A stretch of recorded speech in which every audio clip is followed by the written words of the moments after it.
Hello दोस्तों, आपको सच्ची हॉरर स्टोरी सुनना पसंद है तो हमारे चैनल को अभी सब्सक्राइब करें। धन्यवाद। चलिए शुरू करते हैं आज की स्टोरी। ये कहानी पीपल वाले भूत की है, जो कि आज हम आपको बताने जा रहे हैं।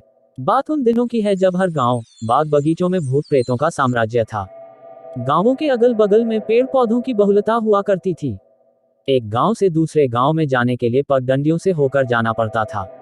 कमजोर लोग खर खर दोपहरिया या दिन डूबने के बाद भूत प्रेत के डर से गांव के बाहर जाने में घबराते थे, या जाते भी थे तो हिम्मती आदमी दल का नेतृत्व करता था और बार बार अपने सहगमन साथियों को चेताया करता था कि मुड़कर पीछे मत देखो। हमारे गांव के एक शर्मा पेट के दर्द से परेशान थे। उनकी पेट का दर्द इतनी बढ़ गई कि उनके जान की बन गई। बहुत सारी दवाई कराई गई, मन्नतें मांगी गई, पर पेट का दर्द टस से मज नहीं हुई। उसी समय हमारे गांव में कोई महात्मा पधारे थे और उन्होंने सलाह दी कि अगर शर्मा को 100 साल पुराना सिरका पिला दिया जाए तो पेट का दर्द छूमंतर हो जाएगी। अब क्या था, शर्मा के घर वाले सब लोग 100 साल पुराने सिरके की तलाश में जुट गए।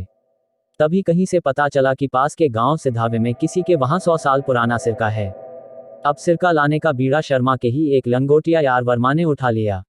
शाम के समय वर्मा सिरका लाने के लिए सिधावे गांव में गए। वर्मा सिरका लेकर जिस रास्ते से चले उसी रास्ते में एक बहुत पुराना पीपल का पेड़ था और उस पर एक नामी भूत रहता था। उसका खौफ इतना था कि वहां बराबर लोग चढ़ावा चढ़ाया करते थे, ताकि वह उनका अहित न कर दे। अरे यहाँ तक कि वहां से गुजरने वाला कोई भी व्यक्ति यदि अनजाने में कुछ भी गलत कर देता था तो वह भूत ताली की आवाज को ललकार समझ बैठता था और आकर उस व्यक्ति को पटक देता था। अभी वर्मा उस पीपल के पेड़ से थोड़ी दूर ही थे, तब तक सिरके की गंध से वह भूत बेचैन हो गया और सिरके को पाने के लिए वर्मा के पीछे पड़ गया। वर्मा भी बहुत ही निडर और बहादुर आदमी थे। उन्होंने भूत को सिरका देने की अपेक्षा पंगा लेना ही उचित समझा। दोनों में धरा धरुआल, पटका पटकी शुरू हो गई।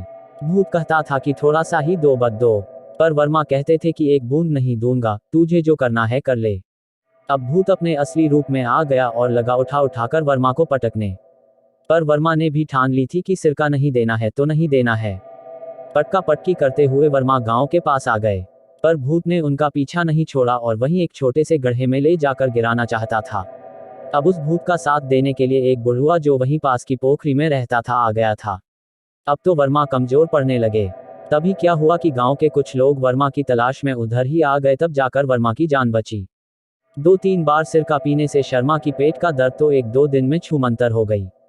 पर वर्मा को वह पीपल का भूत बक्सा नहीं। उस भूत को यह भी वचन दिया कि साल में 2 बार चढ़ावा भी चढ़ाएंगे, पर तुम मेरे लंगोटिया यार वर्मा को बकस दो। पीपल वाले भूत ने वर्मा को तो बकस दिया, पर जब तक शर्मा थे तब तक वे साल में 2 बार उस पीपल के पेड़ के नीचे चढ़ावा जरूर चढ़ाया करते थे। उस पीपल के पेड़ को गिरे लगभग 25-30 साल हो गए हैं और वहीं से होकर एक पक्की सड़क भी जाती है। पर अब वह भूत और वह पीपल केवल उन लोगों के जेहन में है जिनका पाला उस भूत से पड़ा। सिरका चाहे आम का हो या कटहल का या किसी अन्य फल का, पर यह वास्तव में पेट के लिए बहुत ही फायदेमंद होता है, और जितना पुराना होगा उतना ही बढ़िया।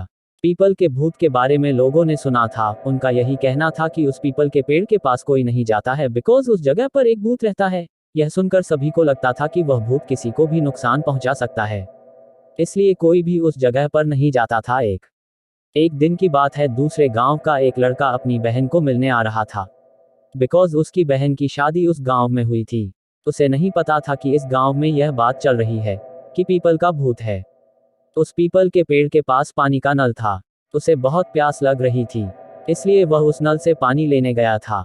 जब वह पानी निकाल रहा था तभी उसे आवाज आती है कि तुम कौन हो जो यहाँ पर आए हो। वह देखता है कि कोई नजर नहीं आ रहा है, बट यह आवाज किसकी है। वह लड़का कहता है कि आप कौन हो जो मुझे बुला रहे हो। वह कहता है कि मैं यहीं पर रहता हूँ, बट सामने नहीं आता हूँ, बिकॉज मैं इस पीपल पर रहता हूँ। वह लड़का सोच रहा था कि कहीं यह पीपल का कोई भूत तो नहीं है। वह लड़का डर जाता है, उस जगह से भाग जाता है। वह अपनी बहन के पास जाता है, कहता है कि मैंने उस भूत की आवाज सुनी थी। तभी उसकी बहन कहती है कि यह बात पूरे गांव में है कि पीपल का भूत वहीं पर रहता है। उस दिन कोई भी उस पीपल के पास नहीं जा सकता था। उन्होंने उस पीपल के पेड़ के पास का रास्ता भी बंद कर दिया था। कुछ कहानी ऐसी भी होती है जिन पर विश्वास नहीं होता है,